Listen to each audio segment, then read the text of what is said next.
이 목된 주일에 허락하신 하나님의 말씀 함께 보겠습니다. 요한일서 1장 1절에서 4절 말씀입니다. 태초부터 있는 생명의 말씀에 관하여는 우리가 들은 바요, 눈으로 본 바요, 자세히 보고 우리의 손으로 만진 바라. 이 생명이 나타나신 바 된지라.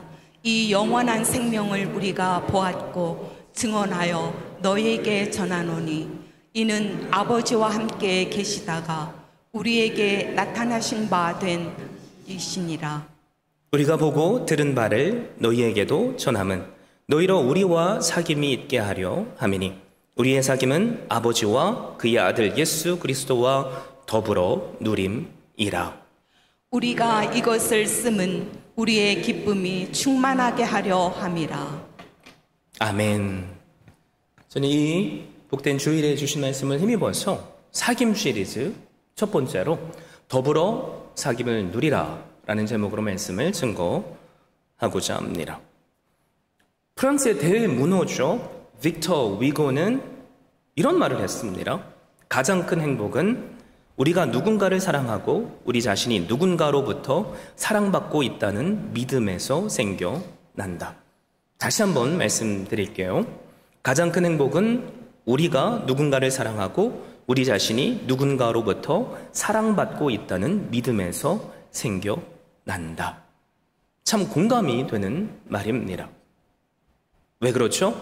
사람은 관계를 통해서 행복을 느끼는 존재이기 때문입니다. 그래서일까요? 우리가 살면서 누릴 수 있는 가장 큰 행복 중 하나는 마음이 잘 통하는 친구를 만나는 겁니다. 함께 식사를 하고 카페에 앉아서 시간 가는 줄도 모르고 커피를 시켜놓고 이야기 나누는 친구. 그 친구와 교제하고 있다는 사실 하나만으로도 우리는 큰 행복을 누릴 수 있습니다. 그래서 누군가는 이런 말도 하지 않습니까? 세상에서 가장 맛있는 라면은 사랑하는 너와 함께 라면이라고요. 공감이 되시죠? 반대로 우리가 아무리 맛있는 음식을 먹고 또 명소를 찾아간다고 할지라도 내가 싫어하는 너와 함께라면 불행합니다. 오늘 말씀도 우리에게 더불어 사귐으로 기쁨을 누리라 라고 선포하죠.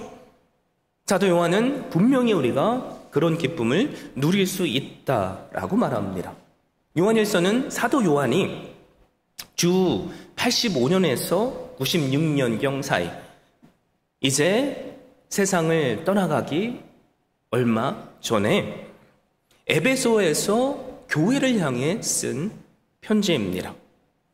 편지의 대상은 누구죠? 인사말에 적혀 있죠. 너희입니다. 여기서 말하는 너희는 일차원적으로 에베소 교회를 말하지만 오늘 살고 있는 모든 그리스도인들을 의미합니다. 자, 한번 생각해 보세요. 요한이 삶의 거의 막바지에 와서 교회에게 이 편지를 쓴 이유가 뭘까요?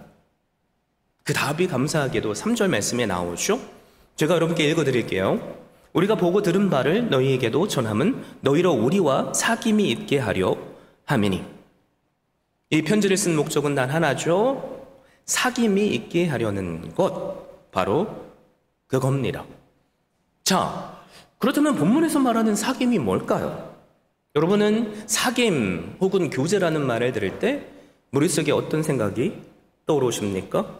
우리가 보통 사귐이라고 말하면 대화를 하는 것을 떠올립니다. 그렇죠? 그래서 누군가 목사님, 우리 교회는 교제 시간이 좀 부족한 것 같아요 라고 말할 땐 뭐예요? 대화 시간이 필요하다는 말이겠죠. 여러분, 그런데 성경에서 말하는 사귐이 뭘까? 우리 사귐이라는 단어가 어떻게 쓰였는지를 먼저 살펴보고 그 의미를 찾아보면 좋겠습니다. 성경에서 말하는 사귐이라는 단어는 헬라어로 코이오니아입니다. 여러분 많이 들어보셨죠? 이 코이노니아, 그냥 한 단어로 번역을 할 수 없어요. 그래서 어떤 곳에서는 사귐, 오늘 우리가 읽은 말씀처럼요, 그리고 또 고린도후서 13장에 보면 교통이라고 번역이 됐고요. 사도행전 2장 말씀을 보면 교제라는 말로 번역을 했고요. 또 고린도전서 10장, 고린도후서 8장을 보면 참여라는 단어로 번역을 했고, 또 로마서 15장을 보면 연보, 즉 헌금이라는 단어로 번역이 됐습니다.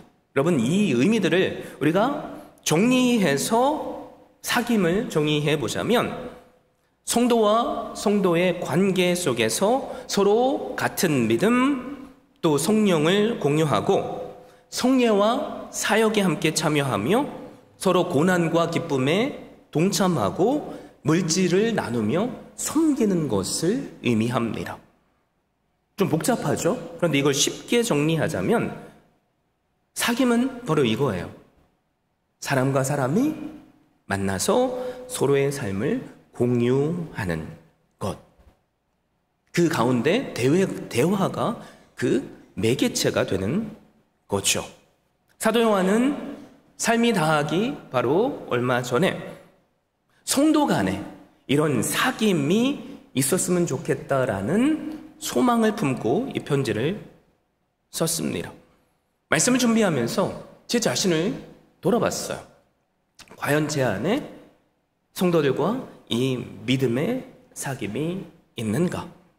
아니면 그냥 일주일에 한 번 만나고 함께 공예배를 드리는 것으로 헤어지는 것으로 그치고 있지는 않은가?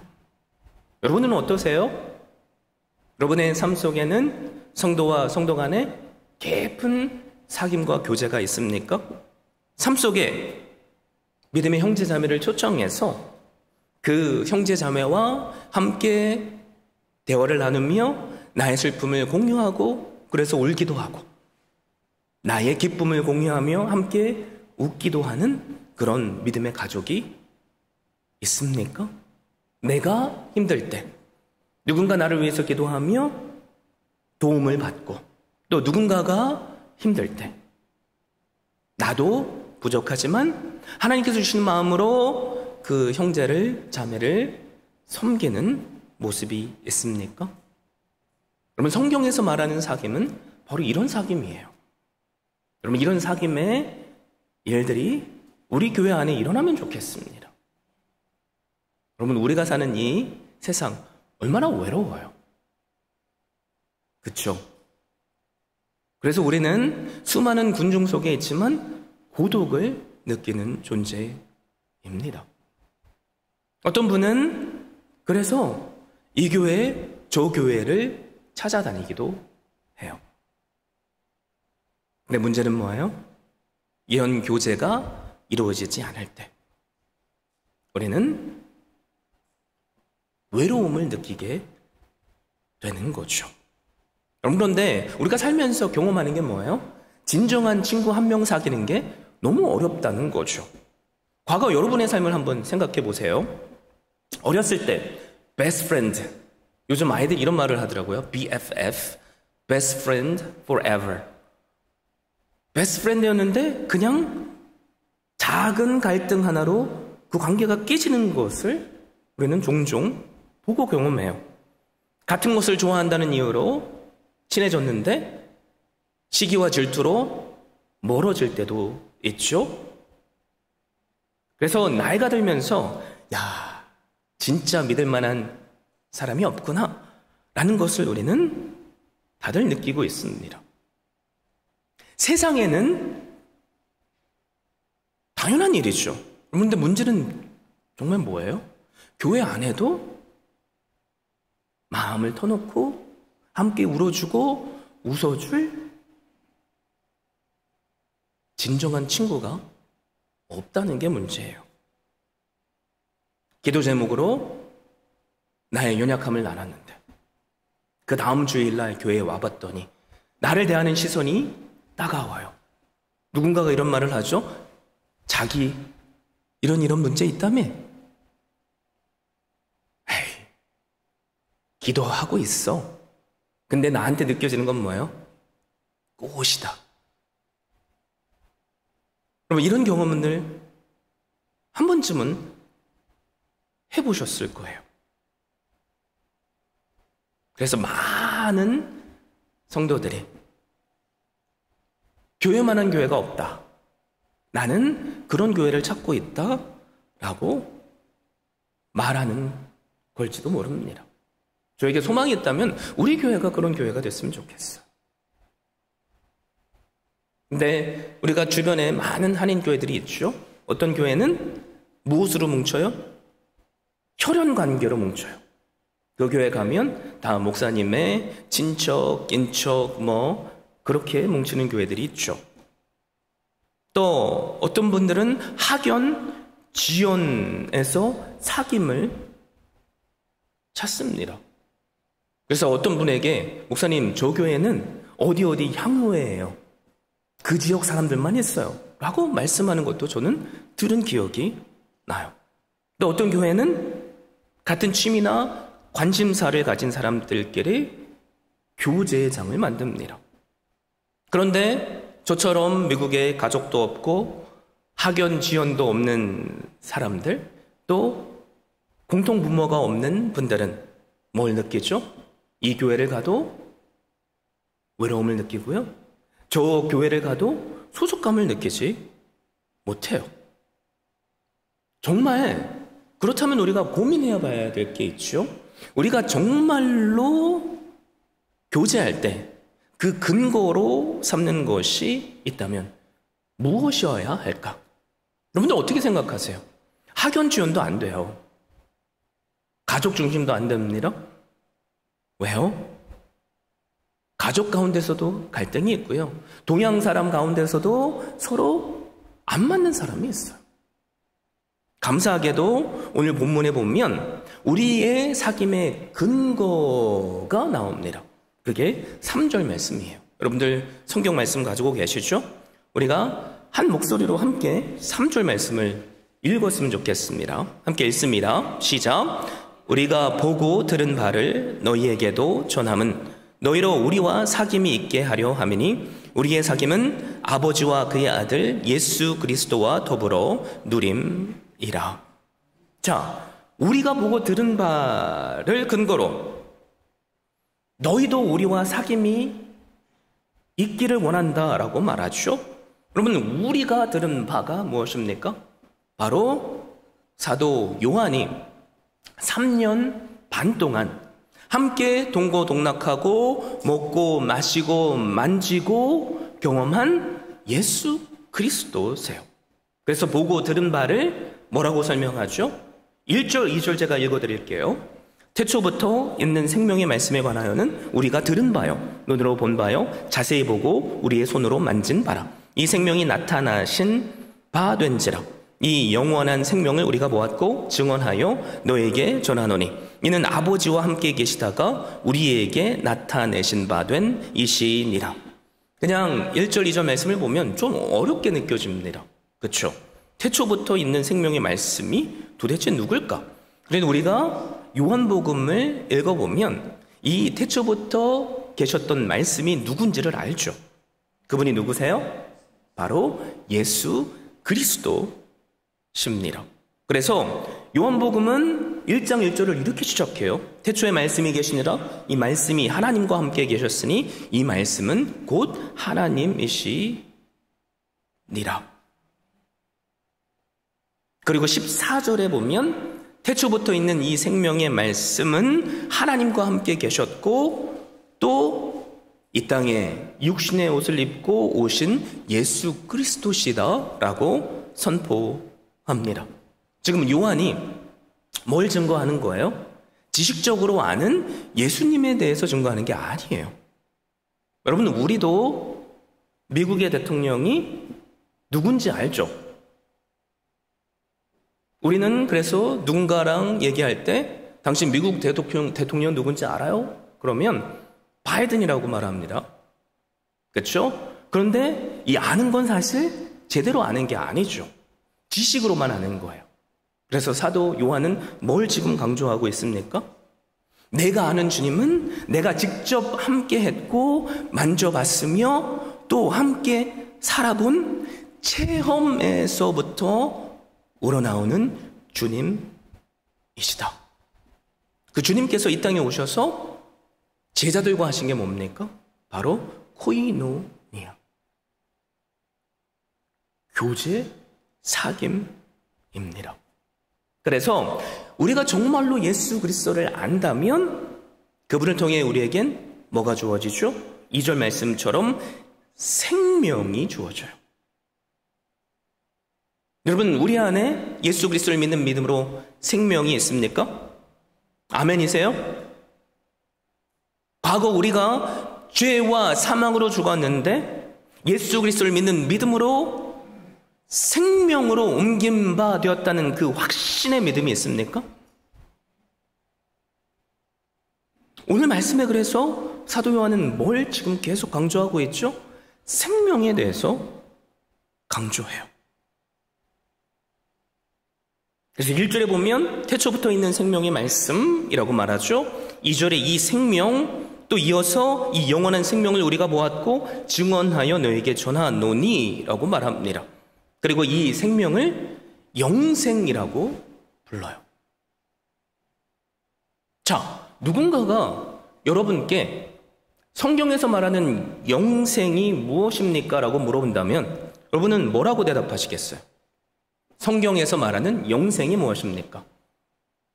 전도를 갔는데 누군가 나한테 물어본다면 예수님을 믿고 저 천국에서 영원히 사는 것입니다. 어떻게 생각하세요? 좋은 대답입니까? 좋은 대답인 것 같죠? 그런데 성경은 그렇게 말하지 않아요. 반쪽짜리 대답입니다. 영생이 뭐냐면 요한복음 17장 3절 놀라운 주님의 말씀이 나와요. 영생은 곧 유일하신 참 하나님과 그가 보내신 자 예수 그리스도를 아는 것이니이다. 영생이 뭐예요? 예수님을 믿고 저 천국에 가서 영원히 사는 게 아니에요. 영생은 하나님과 하나님께서 보내신 예수 그리스도를 아는 것입니다. 여기서 말한다는 아는 것, 다시 강조하지만 지식적으로 아는 게 아니에요. 이 알다에 해당하는 히브리어 단어는 야다입니다. 경험을 통해서 체험된 알미죠. 헬라어로는 기노스코라고 하는데요. 똑같이 머리로만 아는 게 아니라 경험을 통해서 아는 것을 의미하죠. 예를 들면 이런 거예요. 남편이 아내를 안다라는 말은 서로 깊은 관계 속에서 서로를 경험해서 아는 알을 의미합니다. 그렇죠? 누군가도 내 배우자에 대해서 알아요. 그래서 어느 한 성도가 한 목사님께 이런 말을 하셨대요. 목사님은 참 행복하시겠어요. 그 목사님이 되묻죠. 제가요? 뭐 때문에 행복할까요? 제가 보니까 목사님을 사랑하는 사모님과 그 어떤 순간에도 화를 내지 않으시고 착한 사모님과 매일매일 행복하게 사시니까 행복하실 것 같아요. 그 목사님이 갑자기 얼굴을 이렇게 경직하면서 뭐라고 할게요? 살아보셨어요? 남의 눈에 비친 내 배우자의 모습과 내가 살면서 경험해온 내 배우자의 모습은 다를 수 있는 거죠. 여기에서 지식으로 아는 암과 경험을 통해서 아는 암이 다른 거예요. 그럼 우리도 교회에 수십 년 나왔다고 해서 내가 성경 말씀을 많이 읽고 예수님이 누구신지에 대해서 알고 또 십자가의 의미를 안다고 해서 우리가 영생을 다 누리는 건 아니에요. 우리가 어떻게 영생을 누릴 수 있습니까? 예수님께서 죽으신 십자가가 다른 그 누구가 아닌 나 한 사람을 위해서 죽으신 십자가임을 깨닫게 될 때 우리는 진정 예수님을 아는 거예요. 예수님께서 이 세상 모든 죄를 지고 가시는 어린 양이 되셔서 십자가를 지셨어요. So what? 그게 나랑 무슨 상관이에요? 그분께서 지신 죄가 바로 내 죄임을 내가 깨닫지 못한다면 그분의 죽음은 나랑 상관이 없어요. 내가 아는 예수 그리스도는 나의 구주가 아니에요. 그래서 우리가 날마다 붙잡아야 할 게 뭡니까? 혈연 지연을 붙잡지 마십시오. 내가 소원하는 사람, 내가 원하는 스타일이 아니라 내가 섬기는 그 교회 안에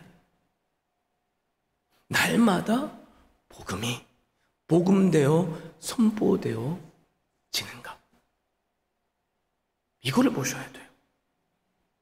그럴 때 우리는 그래 내가 누릴 천국은 내가 죽어서 저 멀리 이후에 가는 그 행복한 세상이 아니라 오늘 나의 마음속에 허락하시는 내 마음속에 임하는 천국이 됨을 누릴 수 있습니다. 사랑하는 성도 여러분, 우리의 사귐의 근거는 그래서 오직 예수 그리스도세요.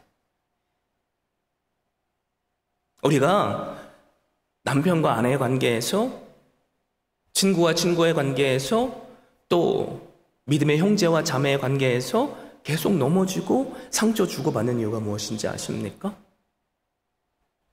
나와 예수 그리스도의 관계가 제대로 정리되지 않아서 그래요. 우리가 오늘 이 시간 예수님께서 나의 모든 죄와 상처와 문제와 질병마저도 이미 십자가를 통해서 지시고 해결해 주셨다는 믿음이 있으면 여러분, 우리는 오늘 그 주님 때문에 오늘 성경에서 말하는 기쁨을 누릴 수 있습니다. 그러므로 우리의 사귐의 근거는 누구세요? 오직 예수 그리스도십니다. 그래서 시편 34편 8절에는 이렇게 말씀하잖아요. 너희는 여호와의 선하심을 맛보아 알지어다. 그에게 피하는 자는 복이 있도다. 외로우시죠? 때로는 남편도 내 마음을 알아주지 않아서, 아내도 내 마음을 알아주지 않고, 내 배로 아파서 난 내 자식도 나를 때로는 마음 아프게 할 때, 우리가 더 집중해야 할 것은 우리를 향한 여호와 하나님의 선하심을 맛보아 아는 겁니다. 그 선하심을 날마다 맛보십시오. 그래서 우리의 입술에도 내가 들어서 아는 것이 아니라, 성경을 읽어서 아는 것이 아니라 그 주님께서 나와 함께 하신다고 약속하셨고, 그래서 내가 믿음으로 내 모든 문제를 가지고 그분께 아뢰 때 나의 기도를 들으시고 응답하시고 해결하신 그 주님의 은혜 때문에 누리는 그 기쁨이 될 수 있기를 바라요. 우리가 그 기쁨을 누릴 수 있다면 우리는 그제서야 그 받은 사랑을 가지고 뭐예요? 서로를 사랑할 수 있어요. 그래서 교회에서 우리의 교제의 근거는 뭡니까? 바로 우리의 구세주 되시는 예수 그리스도시죠. 여러분, 초대교회를 보세요. 어떻게 유대인과 이방인이 서로 뭐예요? 상종하지도 않고 원수처럼 여기던 그들이 하나가 되었습니까? 어떻게 종과 노예가 한 공간 안에서 예배를 드리고 함께 떡을 떼고 포도주를 마시는 애찬에 동참했습니까? 다른데 그 이유가 있지 않아요. 그 이유는 오직 그들이 맛보아 아는 예수 그리스도 때문입니다. 우리의 교제의 중심에 예수 그리스도께서 계시면 여러분, 우리는 더불어 누리는 그 사랑을 기쁨으로 누릴 수 있습니다. 그래서 3절에 사도 요한이 뭐라고 선포해요? 우리가 보고 들은 바를 너희에게도 전함은 너희도 우리와 사귐이 있게 하려 함이니. 사랑하는 성도 여러분, 내 안에 예수 그리스도를 향한 확신하는 믿음이 있기를 바라요. 그리고 오늘 그분과 동행하면서 나의 필요를 채우시고 나의 기도에 응답하시는 그 주님을 내 옆에 있는 형제 자매와 함께 나눌 수 있기를 바랍니다. 우리의 나눔에는 그러면 능력이 임해요.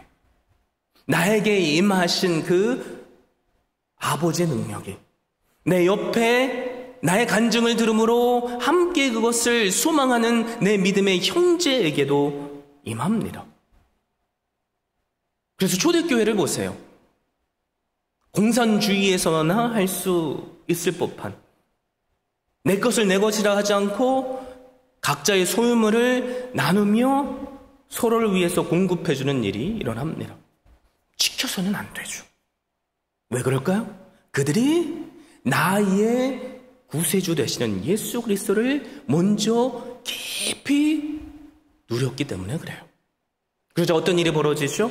내가 누리는 그 주님과의 은혜가 믿지 않는 사람들에게 뭐예요? 칭찬으로 보여집니다.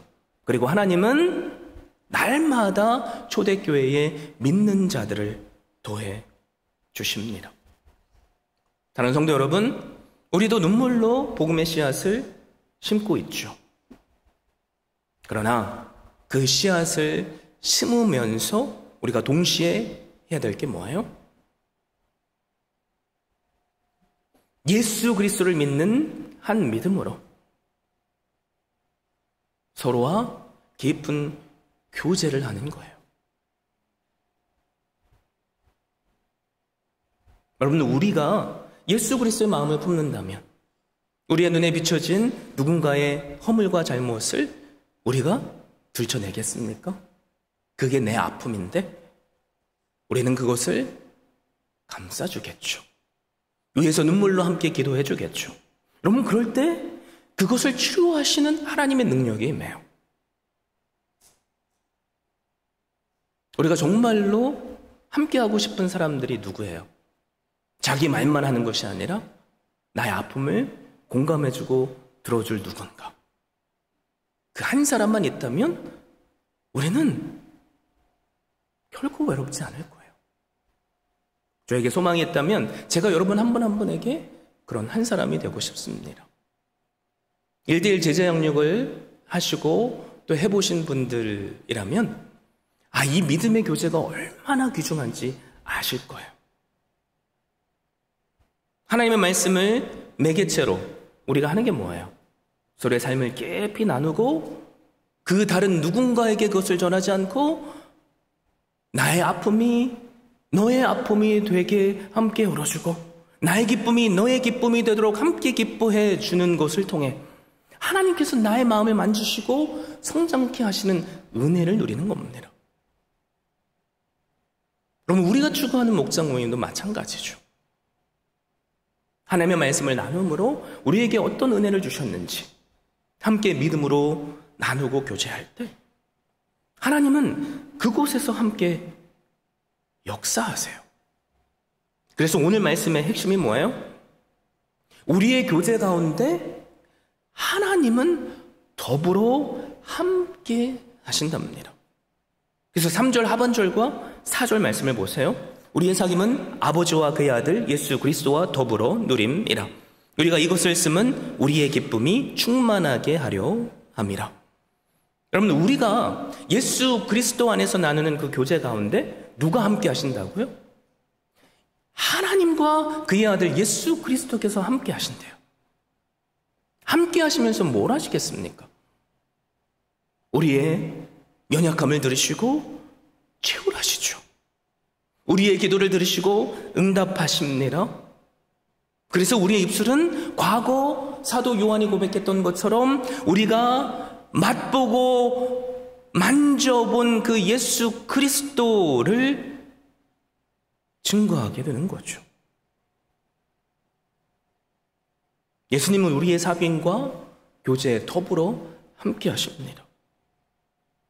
여러분, 그럴 때 우리 안엔 기쁨이 충만하죠. 여러분, 이 세상에 기쁘지 않고 싶은 사람이 어디 있어요? 우리는 다 기쁨을 누리고 싶습니다. 근데 어느 순간에서부턴가 수많은 교회가 이 기쁨을 잃어버렸어요.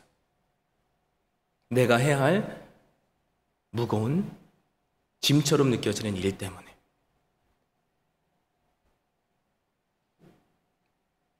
나만 열심히 하는 것 같은 그런 생각들 때문에. 저 사람은 왜 안 해? 라는 그 마음에 내가 상처를 받아서. 요즘 교회를 안 나가신다는 분 말을 들으면 제 마음이 많이 아파요. 예수님은 사랑하는데 교회는 싫답니다. 교회만 가면 이런 일 저런 일 시켜서 진이 빠진대요.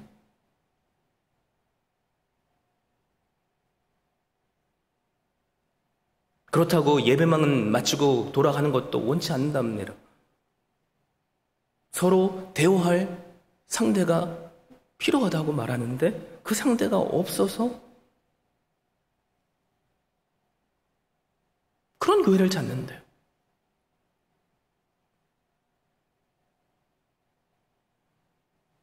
우리 교회가 누군가에겐 그런 교회가 되길 원해요. 그럴 때 하나님은 우리를 통해서 놀라운 일을 행하실 겁니다. 우리 자신을 한번 돌아봤으면 좋겠어요. 우리 안에 풍성한 예수 그리스도의 중심인 교제가 있는가? 우리 한 사람 한 사람부터 그런 교제의 자리까지 나아갈 수 있기를 바라요. 여러분 꼭 기억하십시오. 우리는 믿음의 가족입니다. 가족은 아픔을 함께 나누고 허물을 덮어주며 기쁠 때는 함께 웃어주고 울어주는 공동체죠. 주님께서 오늘 사는 우리에게 말씀을 통해서 그런 놀라운 일을 행하시는 것처럼 여러분 우리가 우리 옆에 있는 한 분 한 분에게 그런 놀라운 일을 행한다면 우리에게 더불어 허락하시는 기쁨을 누리게 될 줄로 믿습니다. 여러분 우리 함께 꿈을 꿔봤으면 좋겠어요. 하나님 우리 교회를 향한 하나님의 비전이 무엇입니까? 우리가 지금은 눈물로 씨앗을 뿌리는 것처럼 느껴지고 도대체 이 고난이 언제까지일까라는 생각이 들지만 주님의 말씀대로 우리가 아버지와 깊은 교제의 자리에 서겠습니다. 피차 성도 간의 깊은 사귐의 자리까지 가서 뜨겁게 사랑하겠습니다. 그 다음은 아버지께 맡겨드립니다. 아버지 때에 초대교회에 허락하셨던 그 놀라운 은혜로 함께하여 주시옵소서. 여기서 말하는 우리 교회는 주내 교회 공동체로서 교회이기도 하지만 여러분 나 한 사람이잖아요. 여러분 가정은 어떠세요? 여러분 비즈니스는 어떠십니까?